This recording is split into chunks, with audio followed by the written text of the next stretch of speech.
wasn't, it was more about the business and. All right, I'm calling the Wednesday, October 26, 2022 Code Review Task Force meeting to order at 5:30 p.m. Will the clerk please take roll?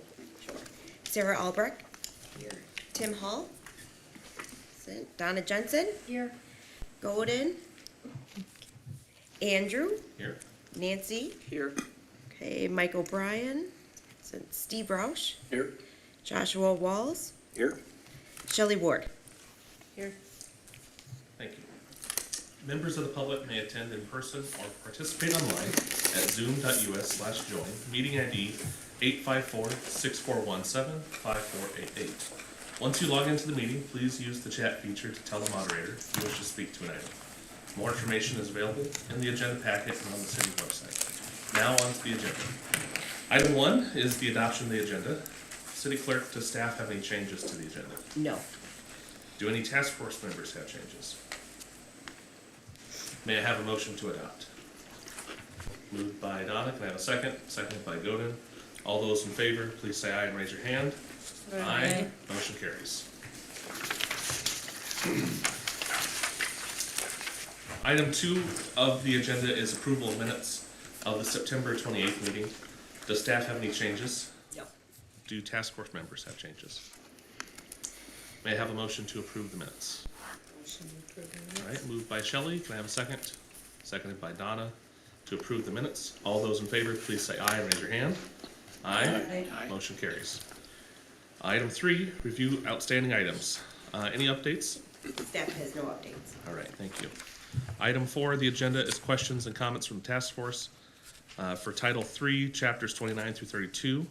The submitted comments are included in tonight's packet in the red lines document. Do city attorney or staff have anything to add? Do any task force members have further comments? All right.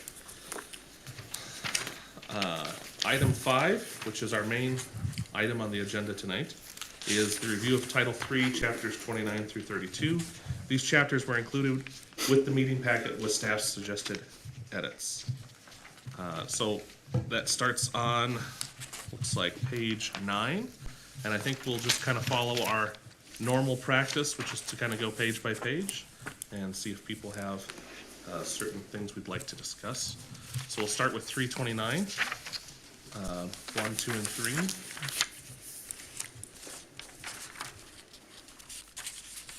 I see that Nancy commented on 329.3 that should the word additional be added prior to the $2 million for the energy of 2 or more persons. The change in language answers my question. So. Okay. Excellent.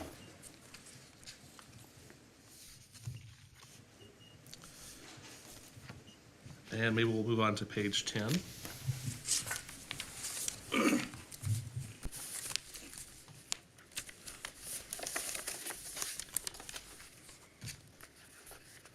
And so the city is recommending striking workers' comp insurance. Is that correct, as it's being stricken? 329.4 is being removed? Yes. Okay. It's part of statute. Ah, excellent. So superfluous. All right. That takes us to page 11, license identification.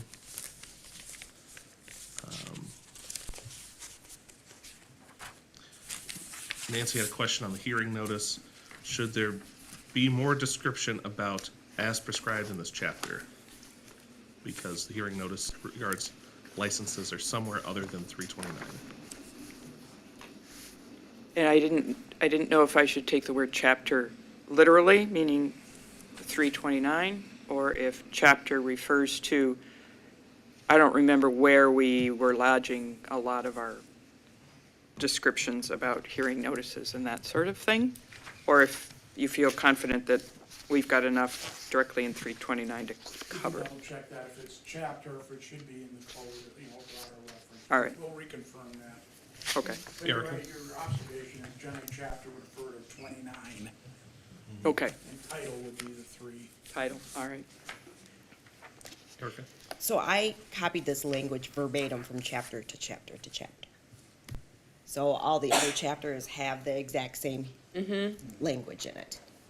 It just seemed noticeable here that all the details about the hearings don't seem to be in 329. No, they're in 147, and so it should be probably elsewhere in this code is the reference rather than chapter or Yeah, title. okay. That makes sense. It's a good catch. Any other comments or questions about chapter 29, tree vendors, before we move on? Okay, let's go to mobile vending.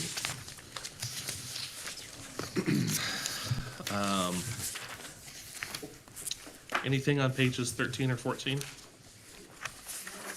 Yes, Nancy? Ask a question if this happens to be fairly new, if it is mostly intended for food trucks, or if there's other kind of mobile vending that I'm not familiar with.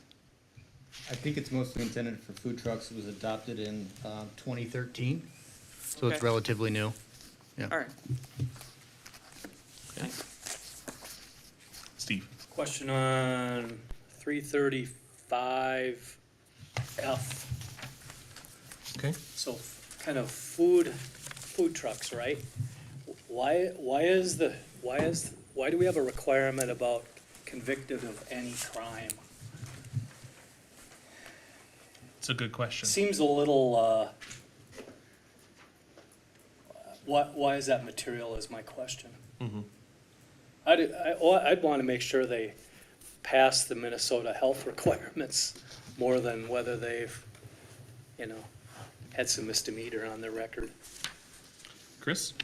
I was just gonna comment on that. Some of this did exist prior to 10 years ago. I think it's one of those that got carried forward. Okay. So it's not totally intended for foods. I was also a health inspector. Yeah, that's my bigger concern. Yeah, just don't worry about that part. They do know that. Okay. So are you recommending a change, Steve, or? Well, can we strike it? Do we care? Nancy? I'm usually one who would totally agree with striking it, but for this, I could see all sorts of kinds of things. It doesn't say, therefore you'll never get a license. It just says you need to reveal that.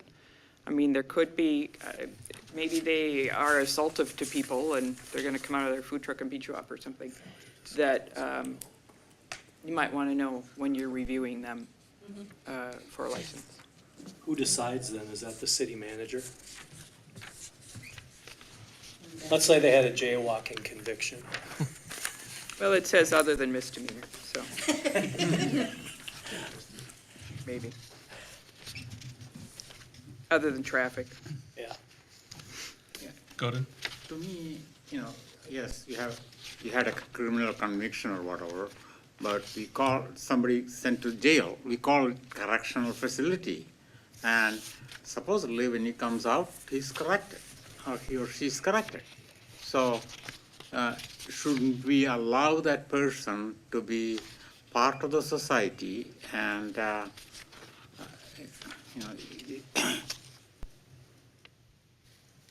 so it's just kind of I kind of following up the same, that Mr. Roush has pointed out, that should it be, and, then the 335-1 calls about criminal background investigation, which is probably connected to this. If you don't have this one, then you don't need to do this.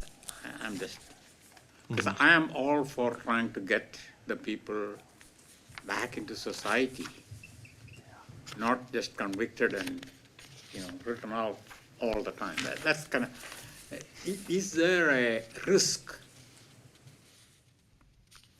for I think that's a us, good question. for the society?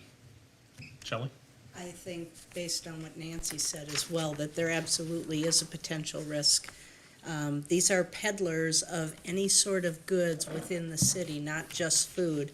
And if I'm gonna send my child or granddaughter up to a booth to buy something from somebody, I don't want them buying from somebody who has not passed a background check and is not might take advantage of them, is prone to criminal activity, or has lied on application, not disclosed this.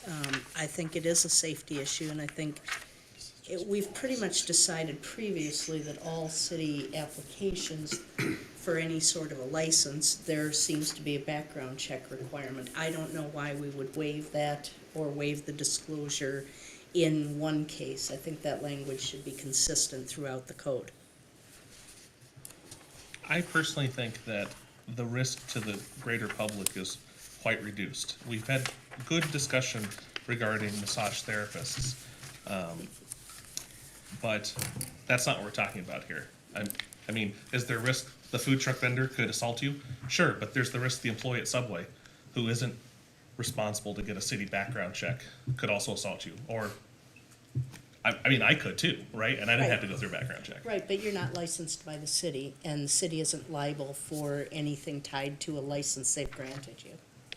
Whereas Subway might be if you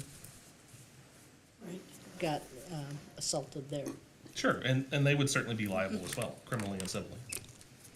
Chris? I do have one comment regarding that. Years ago, I'm dating myself again, this is about 25 years ago, we had a situation where we had a lot of door-to-door salesmen, mobile foods, selling meat products that were from out of state, that were indicted by the state for criminal charges. So we're looking at also at fraudulent activities. We're not, their targets were senior citizens, and would sell these meat packs, bulk packs, for hundreds of dollars, thinking they're getting such a good deal. And we're not inspected, we're temperature abused, all sorts of things. And that was basically Metro. As soon as we took enforcement action in the Metro area, they all moved outwards.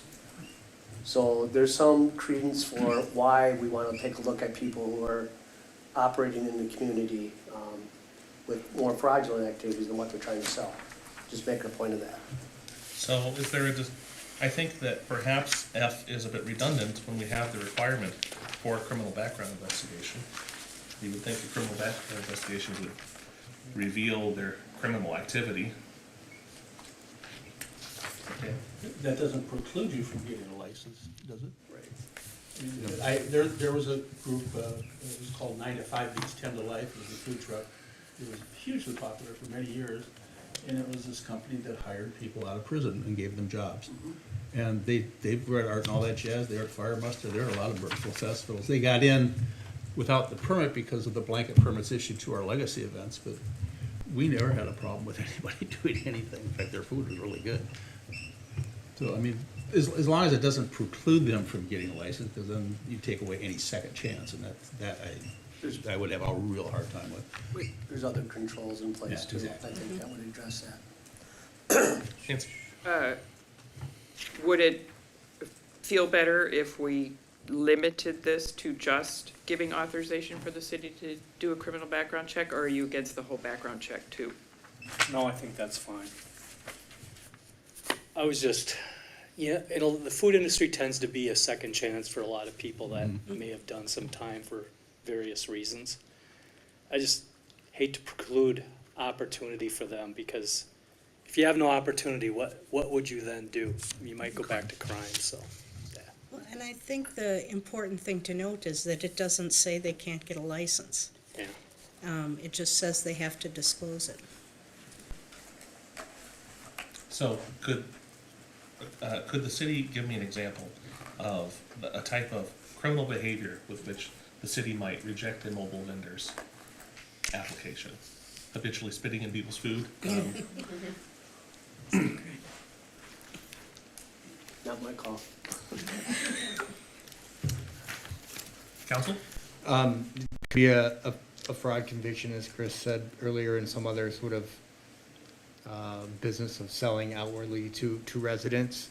There is and I want to address, Chair, your question about 333F, and which is the statement and then the background check. You know, they do kind of work together in the sense that someone may misrepresent their history, and then you run the background check and find out that they weren't maybe telling the truth. And sometimes we have that in all kinds of different applications, where we may deny an application because they didn't, they misrepresented their criminal history or any other sort of history So that may be something that you want to keep in there for that very reason. Okay. Sarah? Is there ever a time when they've disclosed something that hasn't shown up on a criminal background check? You know, like, does the criminal background check usually catch everything in these situations, or does it, you know, like, I kind of feel like maybe both are needed just because of the statement and the, Not if it's In other, a variety Usually of, could be other jurisdiction-specific. jurisdictions. yeah, so you'd have to do like national, state, local, and go And that would around. be Get the a lot FBI more involved. expensive, yeah, Yeah, a little excessive. yeah, right. Fingerprints, please. Chris? I would add one thing too, is this would be an extraordinary event. This is not a common occurrence by any means. I would certainly hope so. So Haven't heard these are anyone being turned exceptions down to for the license. rule. Okay. Of people being charged with misdemeanors, never applying for city licenses? Or applying for a license and being denied. Okay, and is it clear on the application that disclosure doesn't automatically mean denial? Actually, I don't know what it says I on mean, there. a small amount of marijuana comes to mind as something that probably will, you know, disappear someday, but for now, people have been charged for that. And if it's not made clear, I could understand where someone might fail to disclose that Disparate from treatment. 6 years ago. Yes. Joel? The statute requires us to notify an individual who's denied a license if it's the result of the background check, what the background check showed, what their appeal rights are, and when they would potentially be requalified to receive the license, even with the background violations coming to light. So there is a standard procedure by which, if the city denies a license based on the background check, for that information to be provided. I'm just thinking ahead of time. I mean, a lot of employers, for instance, have gotten rid of this checkbox of have you ever been, because people assume that if they have been, they won't get the job, whatever. So if we could just make it clear that upfront, we need you to disclose this, but that doesn't mean automatically you won't get the license. I'd be in favor of that as well, because anything that discourages somebody from applying FAQs, it would modified be akin FAQs to for something like the ECOA information or, as far as where there's advisory. disparate treatment. Would be a place to do it. Any of the financial regulations where they say disparate treatment that is discouraging somebody to apply. So I'd like to take that approach. So that from sounds the like city. a policy item rather than a Policy, code item. right. Chris, is that something that are you in a position as the representative to say That's why I turned to him. that we could get that, if it's not already in the literature? I can't remember what the wording is in that, otherwise we'll probably reviewed it. If it isn't, we could easily put it into FAQs or any information up front with the application pack. I think it would probably be done. Okay, I don't see it as being an obstacle. okay. Go Yeah, we discussed about, something like 6 years ago, something happened. Now, should we put a time limit? Is there any criminal activity or whatever in the last 5 years, or something like that? So that that person has been clean for the last so many years, then, I was thinking that was in the code a few places where there were specific years called out. Background checks only go back so far. They can't go back more than 10, I think it is. Most of them are 7. Except certain charges. Okay, well, do we, go to, Homicide. yeah, but if that's the case, then should we say that in this, background check in the, because it's not clear. If I read it and if I want to apply for it, and, I had something 6 years ago, I would not apply for it. Should we state something about it? well, Wouldn't that- I think the discussion we've had is that the city's gonna put that in the frequently asked questions, so they realize that a prior criminal incident is not immediate disqualification. I'm of the opinion it doesn't need to be in the code specifically. Yeah, probably the application process or the questions for the application process. Cause it does say in 33 335(1)(b)(1), so first paragraph of 16, that all competent evidence of rehabilitation will be considered upon reapplication. So, I mean, it is right there in the code that that we're not just completely discriminating against someone who committed a crime I'm good with across that. the board. Yeah. Okay, So it covers that part for. all right. Are we good to move forward? Yeah, so Okay. the action is to check the policy, right? All right. All right, there was a question, I think, from Jared on top of 16, why it's a PD denial versus an administrative denial. Yeah, and I was just, that was an internal comment, but, PD process. PD processes themselves. Okay, It's not in the clerk's office, it's the PD. gotcha. All right. Anything else under the rest of page 16?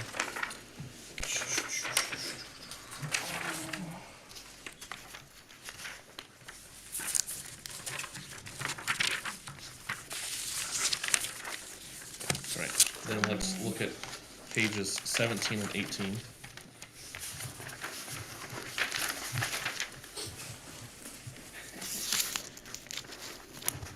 Uh, 1737B, there's a bunch of codes for zoning types, R, B1, B2, ... I assume, can you just basically describe what that is? So you're talking the bottom of page 17, Yeah. within private property with property owner permission Zoned following like zoning this. districts? Is that just like single-family residence, or what are we talking about? I1, 2, and 3, I think is industrial, right? Okay. Yeah, there's no large here. Chair, Yes, sir. we have Deputy Harris here who can answer that question. They're different zoning districts, and some of these things kind of correspond, or relate to the zoning ordinance as to where you can do things, so I think these probably could be listed out, or identified better, so somebody reading this section would know what those are, because like you say, you're just looking at these and what is I1, I2, I3. But those are 3 different industrial zoning districts. The mix is a mixed-use district. TOD is transit-oriented development, which is basically in the heart of the city area.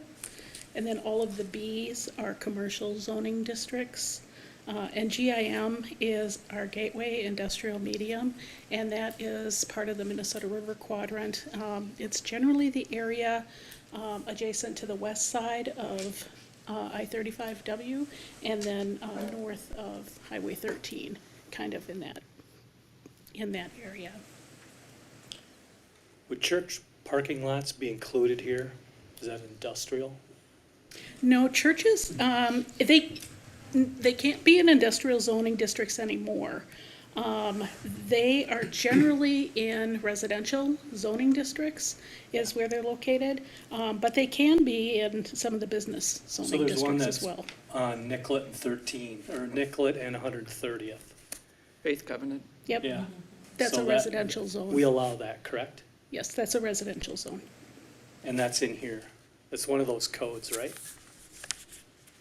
No, there are no residential districts identified right here. These are all districts other than residential that are listed here under number 3. Because in B, it says such locations shall not be in areas zoned residential as indicated with the R-type zoning on the zoning map. Correct. What does such locations shall not compete with other events, block parties, et cetera, et cetera? What does that sentence specifically mean? Churches have. I believe it was set up so that food trucks wouldn't pull up next to a festival and just start doing business without being part of that festival. Yeah. I think we have a problem though, because church parking lots and places like that, similar venues, are not places that I think you intentionally meant to exclude, because basically you're saying that a church can't host a food truck for maybe a fundraiser. Or maybe I've seen them do things for mission trips all the time. And I would think that they should be able to have a mobile vendor in certain circumstances. I don't know what they would be, but if they're all residential, you've got basically nonprofit organizations in residential areas. I think as we move on later, though, there's like the special event permit and some of those things which do allow them. Okay, so So- that would be a different section. For Yeah, Yeah, that's Okay. chapter 32, I think. Okay. a little bit later in the packet here. But there is one in, it seems like there was some place that said private property can have these. So is it contradictory to say mobile vending shall not be in areas zoned residential? But if there's a non-residence in the residential, it can allow it? It's within private property in the zoning districts, and that's where you get that zoning district list. The industrial, the business.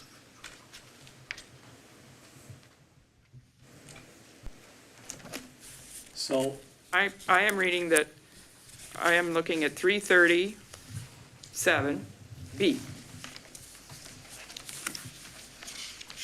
337. I thought that's where we were. 7, Yep. B, as in boy. Okay, yep. Mobile vending shall only be in locations identified by the city, and then you go down, such locations shall not be in areas zoned residential. And then if you could continue on, the approved locations are as follows, 1, 2, 3.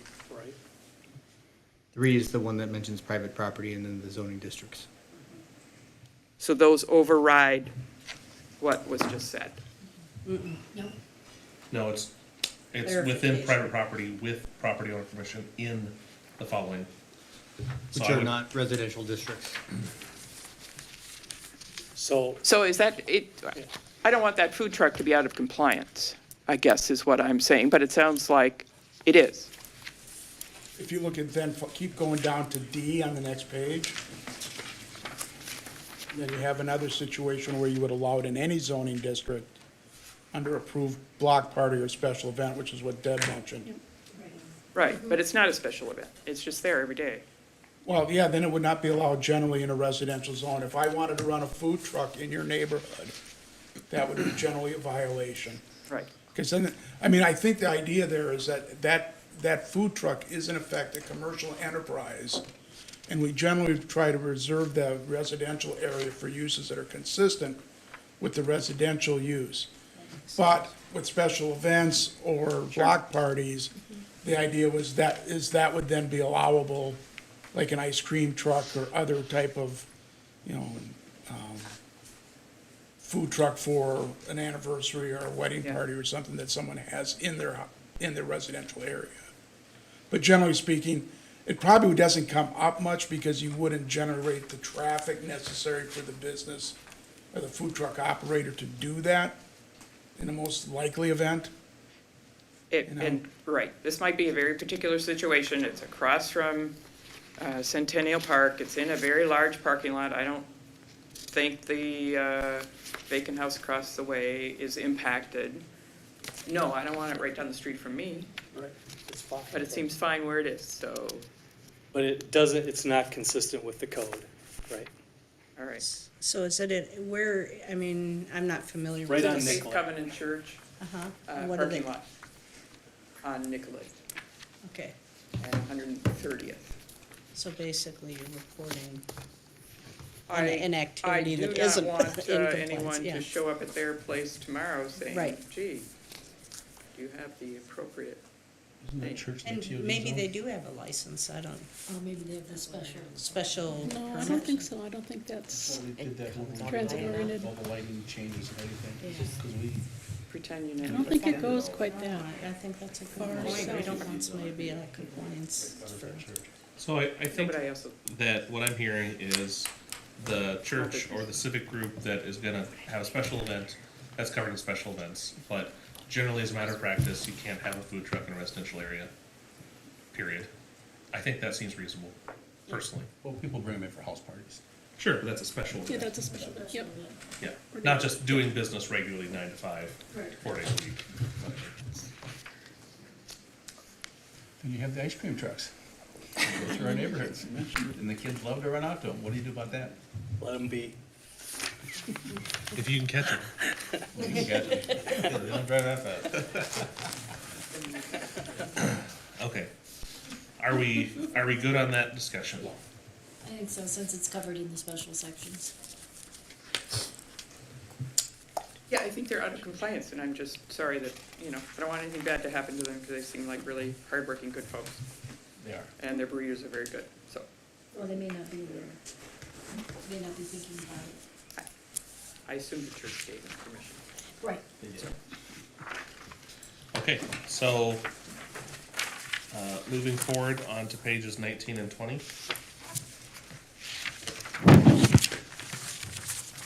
This is all just boilerplate again. Any questions?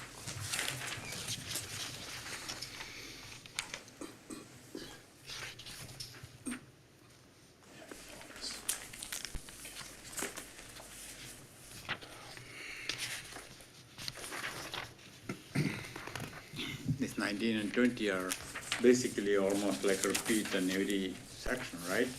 Yep. Yeah, so you have approved it once. Okay, anything with the remainder of the chapter, which is just struck out? I have a question kind Yes. of related to this. Go ahead. This is mobile vending, and I'm not saying you should do it or anything, but the other type of vending that we see is the farmer's market. Is that kind of a regulated or just Kind of protected allowed by state statute. or some other section? That's also identified as part of the zoning ordinance under Title 10. It's in a different title, but there are What is it? provisions for farmers markets under Title 10 zoning. Oh, okay. So, thank you. All right, short-term rentals. What is Steve's favorite subject? So, let's consider the whole section, because it's 3 pages. So Steve has a question about the minimum length of 3 days. This will prevent rentals for parties. Other suburbs are doing similar constraints. Since it was stated, Burnsville does not have many rentals now, this addition should not impact many owners and prevent this. All right. I'm not seeing a question in there, that just is a statement. Is there discussion that you wanted to generate from that, Steve? Yeah, I'd say the other suburbs, there were some articles in the Star Trib, they were more than 3 days, like a week. Kind of to defer parties in general, so I thought, it says there's a maximum stay, I don't think, I'd be in favor of having a minimum stay. Does anyone know if parties at short-term rentals are a problem in Burnsville? They are in other locations, like Sure. other states and that kind of thing, but if we were going to consider it, I wouldn't necessarily think we need to, but I would suggest 2 nights, just for weekends.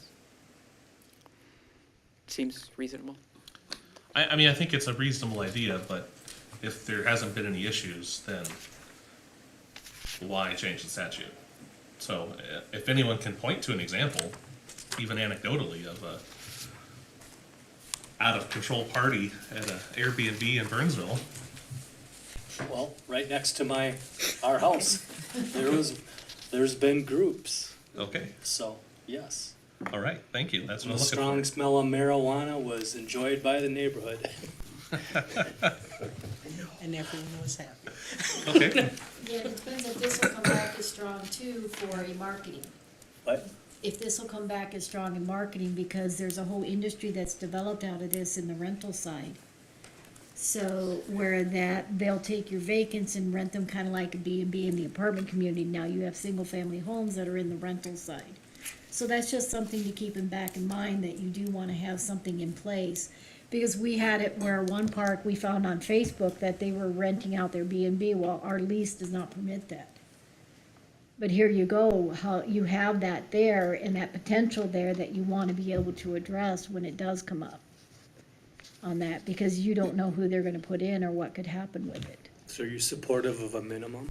Well, I'm supportive of having it in here for that part of it, and yeah, I don't think I wanna let it, roll it to 28, the whole month of things, cause that's a whole new thing you're doing on it.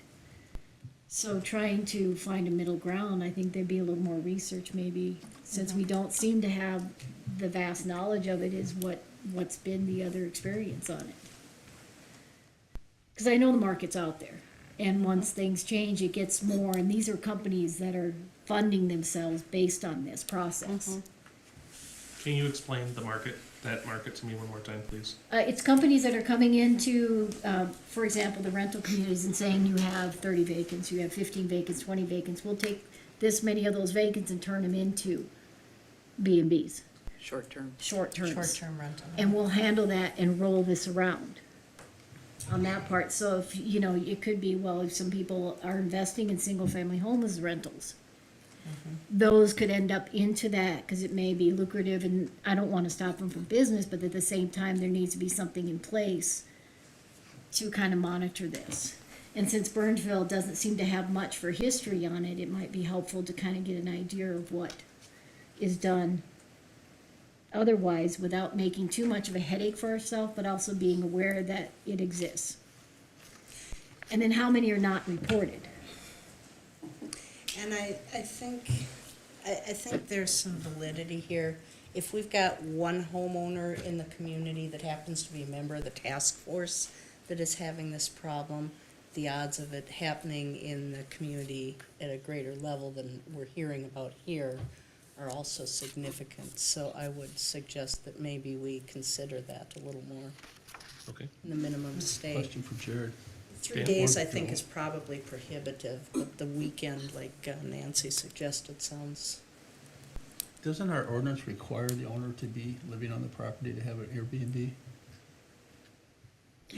I think they have to- Property has to be maintained as homestead, Yeah, but they don't, for the short-term rental, they don't have Need to to be still there. be in the unit when it's being rented. So like with the Super Bowl, the owner of the property wouldn't have to stay there for that short-term period, So it has to be a homesteaded property then? under AES. Okay, so that kind of eliminates a lot of Yes, you could- companies you coming in could- and buying houses and renting them out. Correct. That's why we did it that way. That's correct. So apartment buildings wouldn't turn into Airbnbs. So you want to do an Airbnb, you have to have it homesteaded, which means you got to live there enough to have that homesteaded.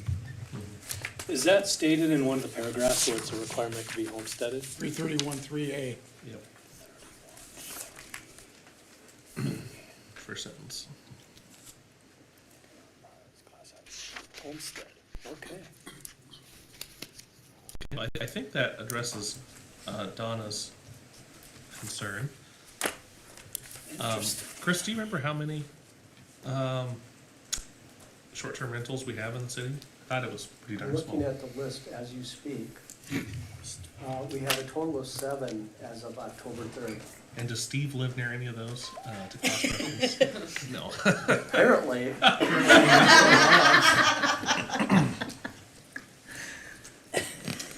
check the list, Steve. Does the homeowner live there, Steve? What? Does the homeowner live there? No, they're up in Minneapolis. It's a business for them. They're doing what you said. They bought a foreclosure, they flipped it, and they're renting. So I'm not sure it's homesteaded. Compliance with our ordinance? If they're homesteading somewhere else. Yeah, it would be. It'd be out of compliance with our ordinance then. Probably. Turn them in. There you go. If someone were to file a complaint with inspections, they might check it out.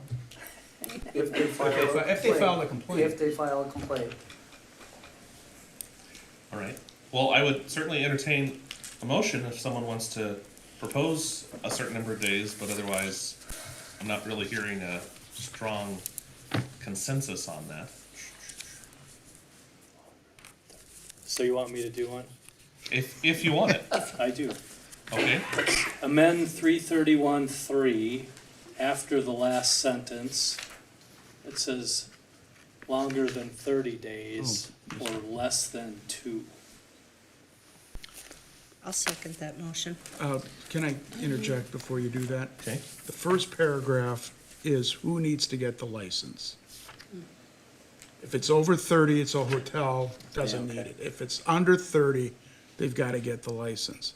If you want to have a performance standard, that says one of the terms of the short-term rental is that the rental must be for at least 3 days. It shouldn't go at the first paragraph where we're talking about whether you need a license or not. It should be down in the paragraphs A through F that have the performance standards in there. And you would add in there that the rentals must be for at least 3 days and no more than 30 days. Or words to that effect, or in some cities, 14 days is a common feature, because that dovetails with short-term rentals for tax purposes, and some other types of things. So should go in any amendment, A through F, somewhere. Or a new sentence G. Yeah. Do you withdraw your motion so you can remake it? I withdraw. Okay. Thank you. I guess for now, I'll leave it alone. Okay, If it becomes a problem, I'll readdress it. okay. Have they notified you, being a neighbor, of their, because that's point C, they're supposed to notify you. They have, Oh, okay. yeah, they did. Not just by floating marijuana, you're right. No. Okay.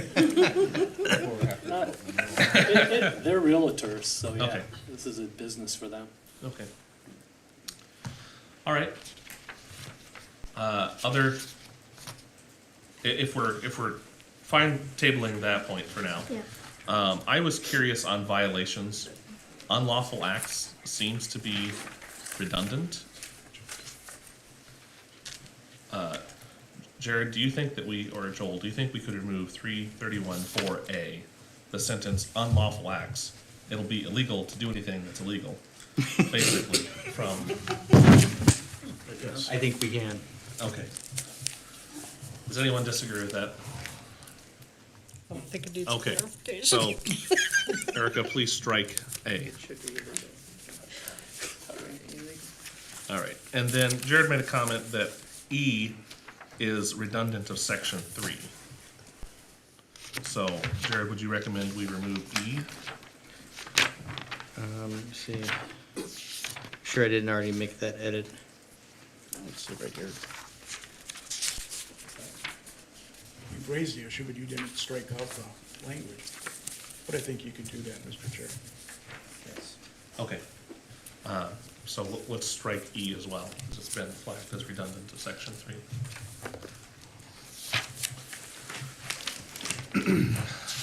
All right, that takes us to special events.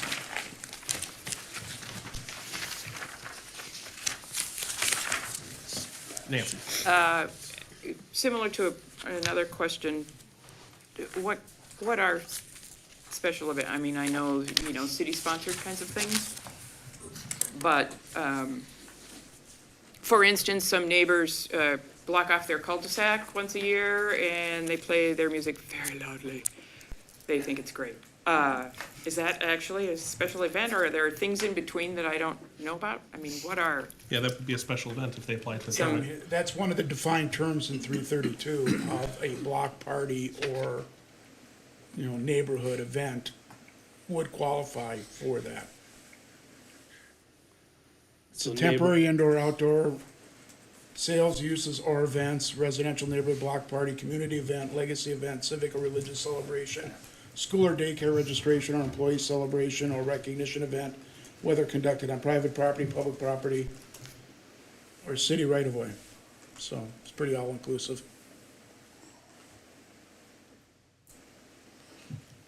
332. Okay.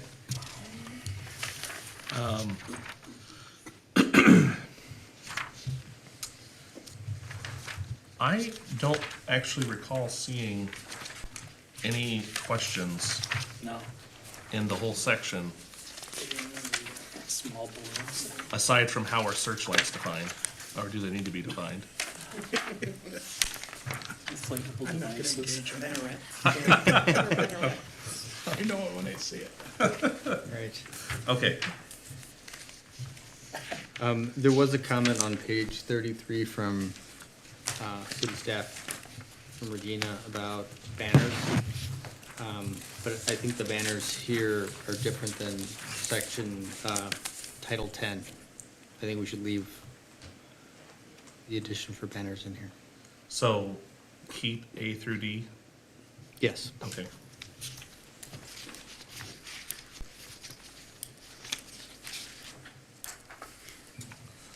All right. So as Banners we, would be temporary in this this section, right? they would be, yeah. Those aren't permanent. Yeah. Yep. Yep. Yeah, Shelley. I'd like to ask a question for context. Why do we care how big an inflatable device is? If they're setting up a bouncy house, or maybe they've got a bouncy palace, I mean, I thought it was those. Chris? That's how I'm, yeah. that's what you, No, there may be instances where we may have some fire issues, so you want to have egress away from wherever. We don't want to pack these things in a commercial lot where people and fire trucks can't get in and out. So there may be instances where that might apply. okay, thank you. Okay.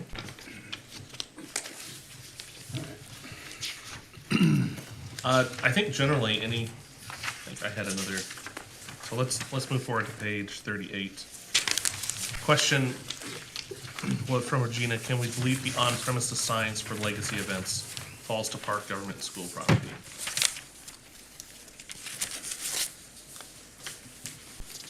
I think we should leave the on-premises legacy event signs because there's a distinction between park and government property and school property. Because of that distinction Yeah. specifically. Okay, School property not being city property, so. okay. And then another question from Regina, should we take out the entire section, which I believe she is referring to prohibited advertising devices? D.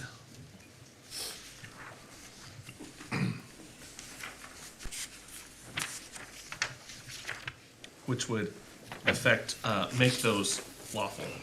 To have animated signs, beacons, light bulb strings, etc.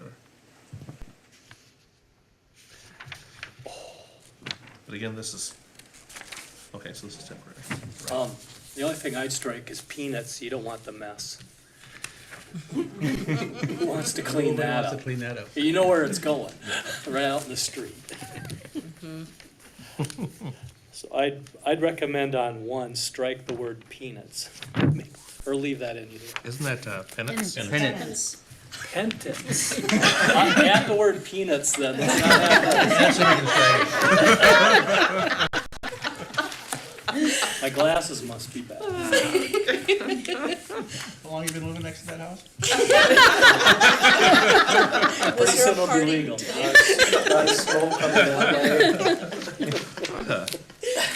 All right, so is 3, 4, and 5 currently stricken, or is that the proposed language? Proposed to be stricken, I believe. That's the way I'm reading it. Maybe we left with 1, 2, and 3 as still prohibited. I think that's probably important. Yeah. I don't know who drafted it wasn't our office that made these suggested revisions, so I can't really speak to the motivation of the strike underline in that paragraph, but But if we strike any of the things that are underlined or strike the whole paragraph, then again, we're making them allowable. Right. So, just to be- What is an advertising device? Like anything? That's gonna be defined, I think, in Those his. lighted things sign that people structure, Yeah, pull. flag, Can someone remind me, in the public right of way, would that mean like literally in the street? no, I mean, the right-of-way extends to the boulevard and usually off the sidewalk as well as the throughway. But one of the problems with these advertising devices is people put them up there and it would interfere with pedestrian traffic and potentially vehicular traffic as well. But short answer is it's more than just the traveled portion of the street from curb to curb. It's back a curb, sometimes on the other side of the sidewalk as well. Okay, If there is one. So they could block visibility at a Yeah. corner, for example. Yep. And obviously, if it's 4 feet from the sidewalk on the property owner's property, it's unlikely that the city's gonna be receiving a complaint about it, or will have a concern of it interfering with pedestrians or bikers or the rest. But if it's overhanging the sidewalk, or encroaching on that area, or confining people for accessibility purposes, it would generate a violation and say, move your sign, or move your inflatable, or move your sign walker, or whatever you potentially have out of that area, please. A question I have, on the public right-of-way, if you are in a cul-de-sac and there are no sidewalks, does the public right-of-way still extend to the yard? Is it? It usually goes beyond where the curb line is, that's Okay. correct. Sometimes it's referred to as boulevard or something, like if you're in a corner lot, you know, like I am at home. You still have to maintain and mow and stuff, but it's not really your property. Your property line usually stops short of that. And that area is generally where, you know, utility lines might be put in next to the road, or they use it for drainage, common drainage purposes, that kind of thing. Thank you. Josh? This may be out of context directly to this, but in my neighborhood, there's on property a flagpole with a very explicit flag hanging, advertising whatever you may be. But it's very vulgar, and it's hanging out there in front of all the kids to read what they shouldn't be reading and see what they shouldn't be seeing. How does something like that get addressed? Is there a taxi cab sitting in front of it? We've addressed that issue. Okay. It's protected speech. Protected by the First Amendment. So that's figured. So, we're in the same boat. Huh. Maybe it's a short-term rental. I was thinking about that. Or a pennant. Peanut, yeah, peanut. Put a bigger pennant up in front of it. Or peanuts. Okay, I was actually looking at and thinking about all the yard sale and garage sale advertisements in the public right of way, and wondering if they were, you know, you're never gonna stop it, but are they technically a special event? This talks about a sales and, sales uses or events. I believe that they are included somewhere in this section. I don't think they're in this section, but I think they're in the accessory use or section of the zoning code. Zoning I think code. there might be 10. Yeah, there is a different, well, because we're going through the zoning ordinance and our consultant asked about them, and we're like, oh, and then I found it somewhere else in the city code where they're I addressed. think it's Title 10. Are they allowed or disallowed? They are They're allowed. allowed. Limited. Limited by We're not days. Forcing any sign ordinances I right now. don't remember what it is, while but we're how going many through this events you can, process. you can't do it every weekend you. for the entire summer. I I don't want think to. it's events. If you want, we can we can send that in the packet of what the regulation is, because I don't recall it offhand. It hasn't come up. Yeah, I don't think it's been an issue. Okay. If we can jump several pages forward, perhaps to page 43. I was curious about paragraph 7 that says evidence of bad business reputation shall include, but is not limited to, more than 3 complaints against the applicant with the Better Business Bureau or Minnesota Attorney General. This is the first time I've seen this language in the code. And I'm a bit confused by its presence here. I thought I saw it earlier in this chapter we just looked at too. Not, maybe I'd flipped ahead, but.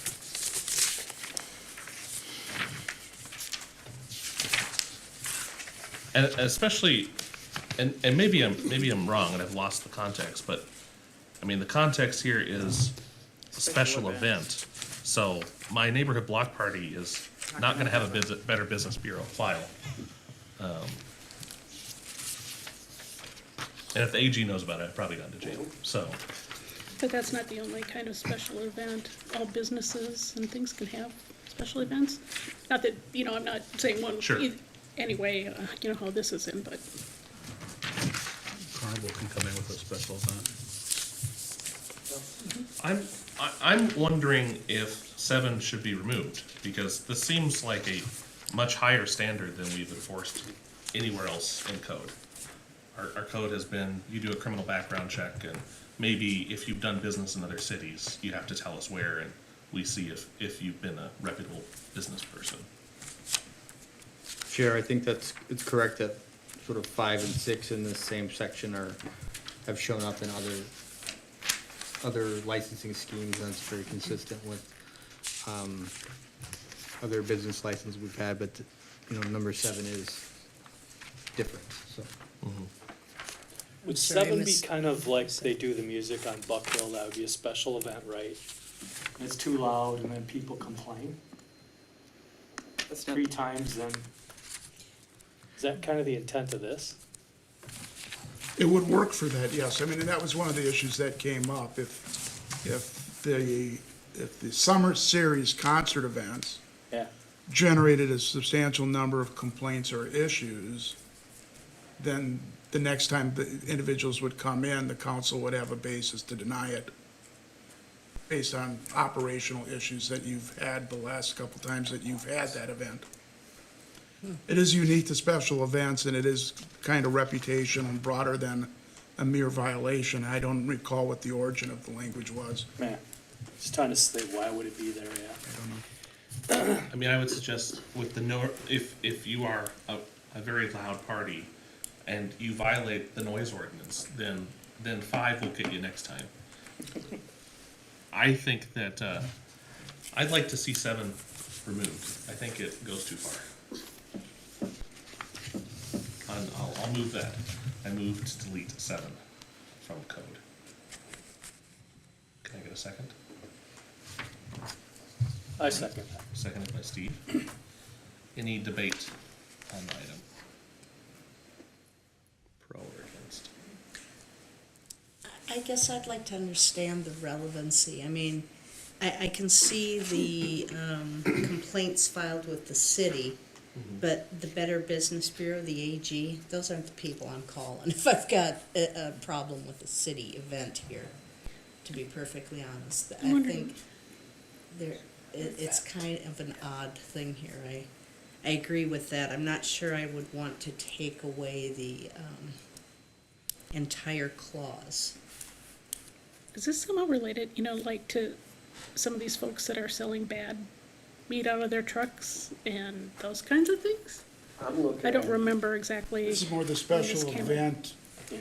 gathering that becomes a large-scale nuisance activity with perhaps overserved individuals and raucous behavior, and then they're not renewed in their own community, but they go to a neighboring community, and this would allow Burnsville to say, you had bad experiences in Apple Valley, Lakeville, and Egan, we're not gonna issue a special event permit.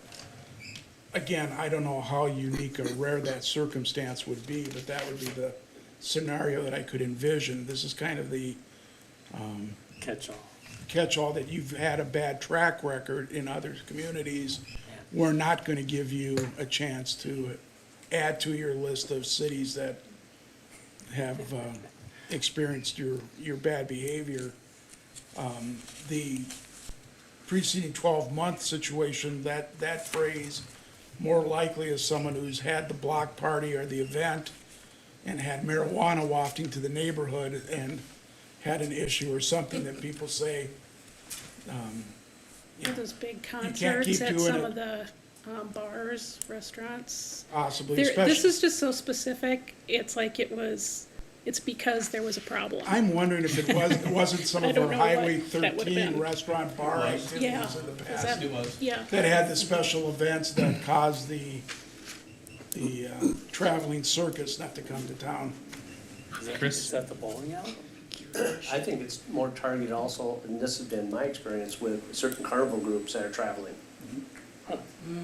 And, I routinely, when I was doing inspections, would hit these in multiple towns, the same people. And oftentimes it wasn't, they were never invited back. So that may be why this is in there. I think that we have an instrument for that, which is, for example, like tree contractors, we require them to tell us other cities they've operated in as part of our permitting process. We check. Also, I mean, 6 still says that if they conduct business in an unlawful manner, or breach the peace, or constitute a menace to health, or the general welfare of the public, which is already quite vague, I think the city is well armed to prepare ourselves from carnies. There's Go ahead. always a way. I was going to ask whether, does that, has it happened any time, or just anticipating something to happen? Is that kind of why this is there, this? I think so. I think it was an issue because it's so specific here to this. We could, go back and do some research for the group, if you'd like. Yeah, we can try to find when it was added. It's Yeah, or before my what it time. relates to. Because it's just so specific, which seems. Joel, how long have you been with the city? It was before your Since time. dirt was invented, according to Chris. Oh, That's harsh. That is really hard. But sure your if permit's we've gonna only get had the removed. issue since before dirt was invented, then I question whether or not that's still a relevant. More than 20 years in the history. So if it hasn't been, in the last 20 years, if we haven't exercised this, and the city is still quite armed to dispatch those who have plagued the general welfare, I don't see the value of 7. That's, I think, looking into it to find out, I don't know if this comes from the police. I just don't know. I would like to look into it, because I agree with Deb, there's a reason why this is here, and it might be something we're not seeing right now. I would like, Or could be Charlie would anyone like to speak in opposition to the motion to delete 7? I guess I'm kind of on the fence, to be perfectly honest, but I am a little concerned that there's something that has city staff wanting to research why it's here. And I wouldn't want to take a vote on the motion without that research being done. I agree. I would be interested to hear what has So I would occurred vote to. no at this point, for that reason, not that I disagree with you. Okay. Any other opinions, Josh? I would say that, when I'm seeing the language of Attorney General and their office involvement in there, that's pretty granular. If we were to have that removed and something just like what had happened that none of us are aware of happens again, what type of hoops or what does that, preclude you from being able to do? Does that get them off scot-free and you're not able to take care of matters up front?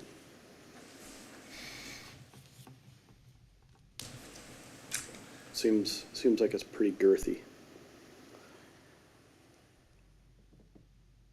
but we can't remember it happening in 20 years. Right. That's because we've I had a mean, law what- preventing it. I'm kind of curious what digging into it will find, other than, well, here's when it was added to the city code, and, I mean, 20 years ago, pretty good chance those people are dead. Excuse me. Come on, like, let's be real, we're talking career criminals who are coming to That Burnsville? was kind of Half your age council's been around discriminatory. 20 years. He could have been Wafting 40 years over old there now. having these special Yeah, I events, and I don't see that the city has any evidence. I mean, we can go look, but every time we've asked to go look, what are you gonna know from 20 years ago? Yeah, but is it point really is that that not hard everybody's to keep here it and just have it there in the case of, because I know there's always that one that comes up sometimes. And is it doing any harm by being in there? To have as backup, it's not stopping you from getting your special, it's just a little more teeth by having these things in there. So if it did happen, you could pull that and go, hey, no, this ain't gonna happen. Rather than having to go back, we pulled it out, now we don't have it. So it's not harming anything, I don't think, and stopping people from getting, but it's just one more protection to have there in case needed. I would counter that and say, if we think that's the case, then should we go back and add this paragraph to every license for the entire city? And say, if you're an alcohol license and there's more than 3 Better Bureau business complaints against you, complaints, mind you, not substantiated allegations, complaints, we revoke your license.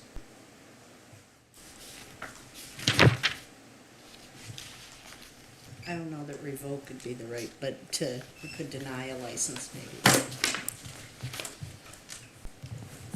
This, Chair, Yes. this section, like many of them that we have, it covers revocation, suspension, denial, but it doesn't necessarily mean that that's gonna come into play every time. It's just that it's more likely to probably come into play in a revocation situation, but,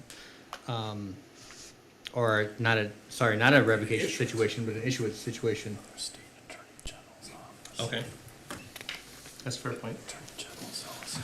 Well, I'll go ahead and vote, and we'll see what happens. So, all those in favor of deleting 7 from the code, please raise your hand and say aye. Aye. All those opposed? It was Godin, Steve, and myself. Okay. All those opposed, please raise your hand and say aye. Aye. Nay. All right.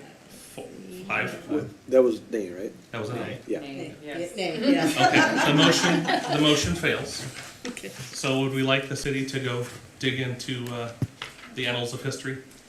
I'm ambivalent. I don't think it's going to matter or be a productive use of time, but if we're curious and have the time, feel free.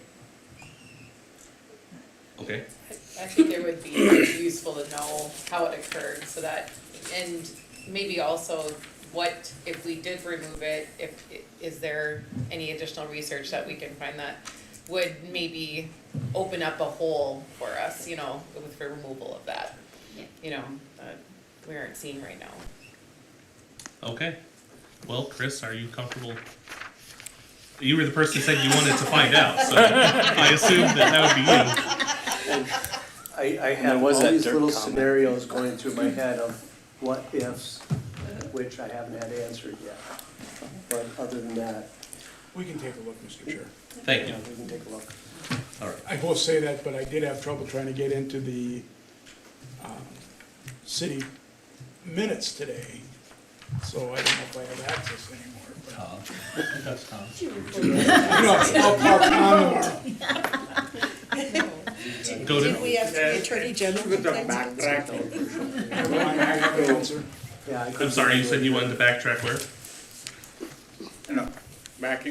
going back to page 34, down below at the very bottom, signs shall be professionally designed and painted on all sides, including in support posts. Can you please repeat that? What item are you reading? 34, the last sentence, page 34. Signs shall be professionally designed and painted on all sides, including any support posts. That's oddly specific. We had smuggly signs at Yes, some point. Now you're trying to define who is a professional designer and what kinds of stuff with that sentence, in my mind. You could take professionally designed out. I know why they include painted on sides, because a lot of these stand out there for a long, long time, sometimes even years.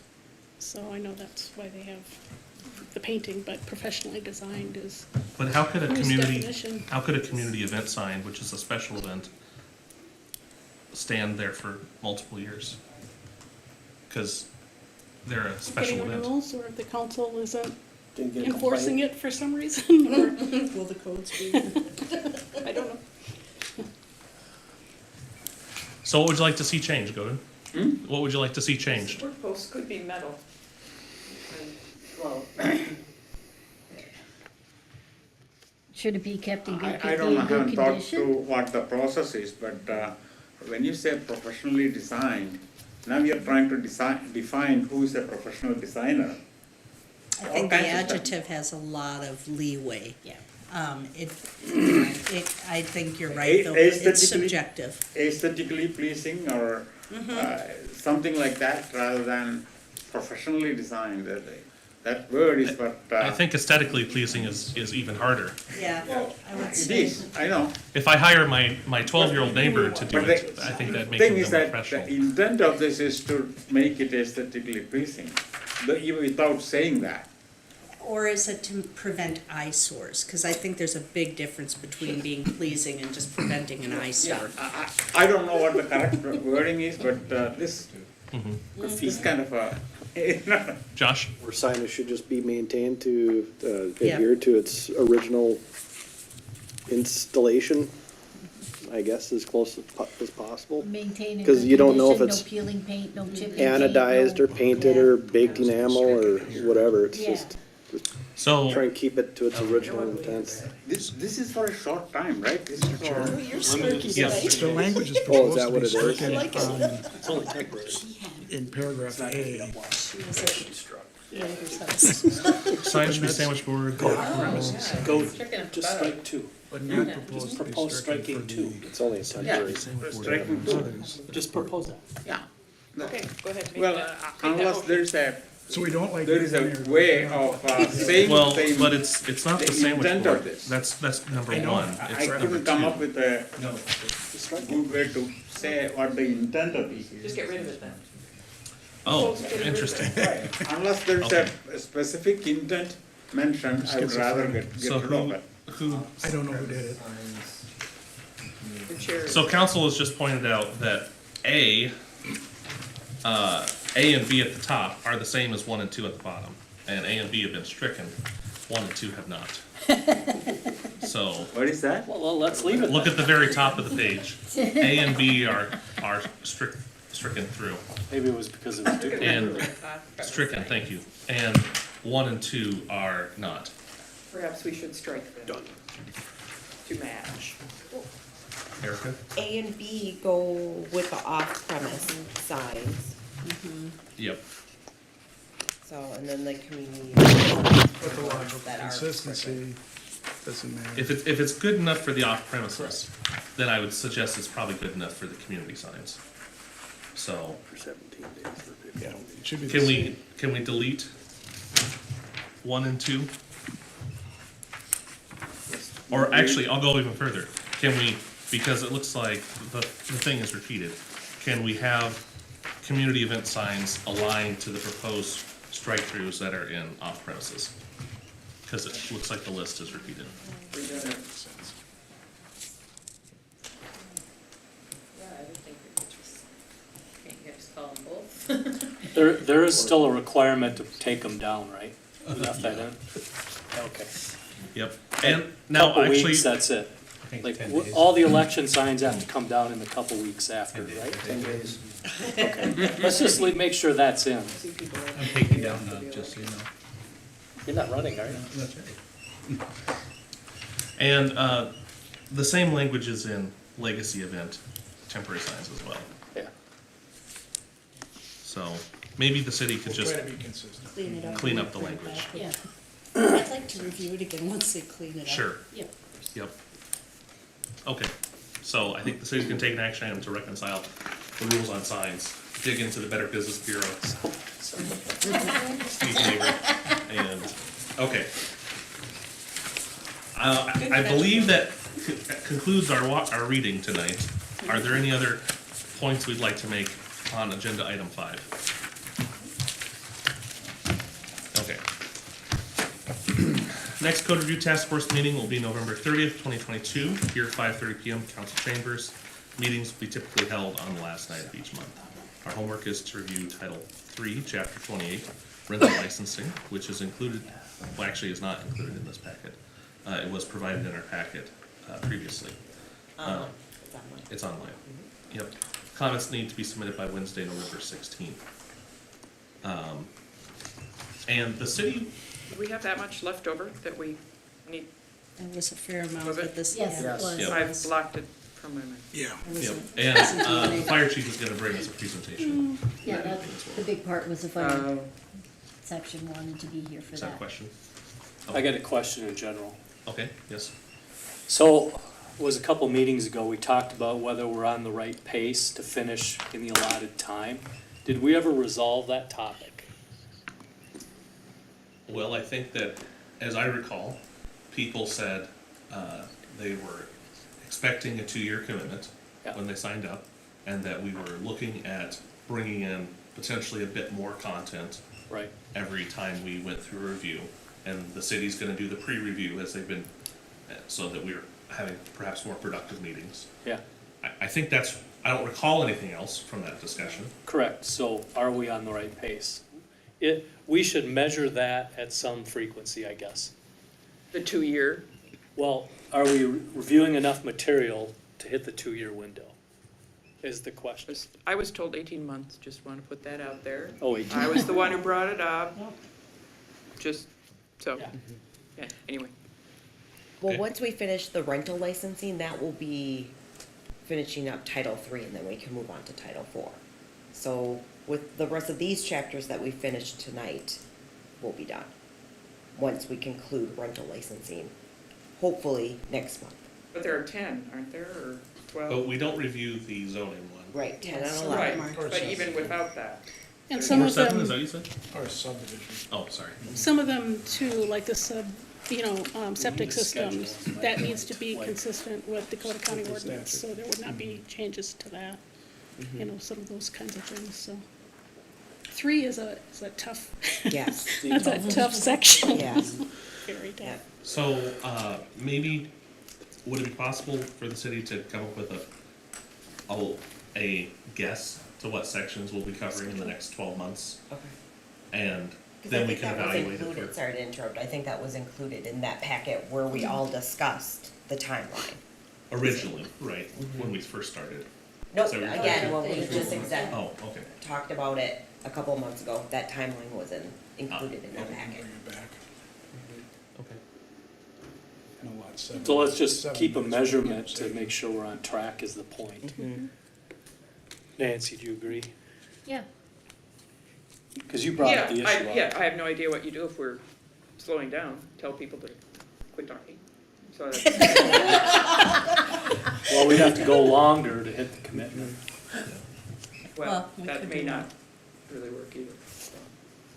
Or we could do longer meetings if need be. That's what I but- meant. Yeah, And I think that was the other piece of the conversation I thought we had discussed, was the possibility of going a bit longer, the days we meet to get through sections. Yeah. Yes, Dan? Before next month's meeting, if you so choose and want to take the time, I've talked to our fire chief, maybe have to take you on a tour of some of our buildings out there before we have this presentation. So, just Which so you- building specifically? They're apartment buildings that he'll have you look at. Okay. Does if he you wanna want do to that. propose a time, Dan? What's that? Does he want to propose a time? and a You date? know, I don't know if you want to do it as a group or individually or whatever, but he said he'd make himself available for you guys to get a tour, and I'm sure you can coordinate either with his office or the city clerk's office. I said that very quietly. By the way, I just voluntold you. Try to get a hold of the chief for that, and he can help you with the tour. And I don't know if all of you want to do it, or just some of you want to do it, but you might find it very interesting. Well, it might be helpful for that section, for what we're talking about to get ahead. What happened to the item that the city council kicked back to us? I forget, there's something, they said that they wanted us, it was pawn shops and baseball cards and jewelry. And that was supposed to get kicked back to us. Where are we at on? Staff has not had the opportunity to discuss that yet. Okay.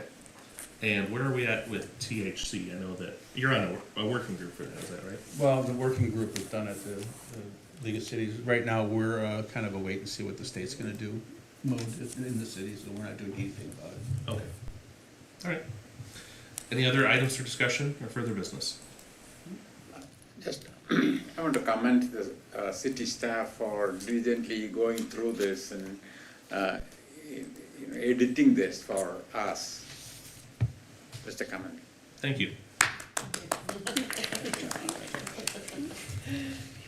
All right, meeting is adjourned.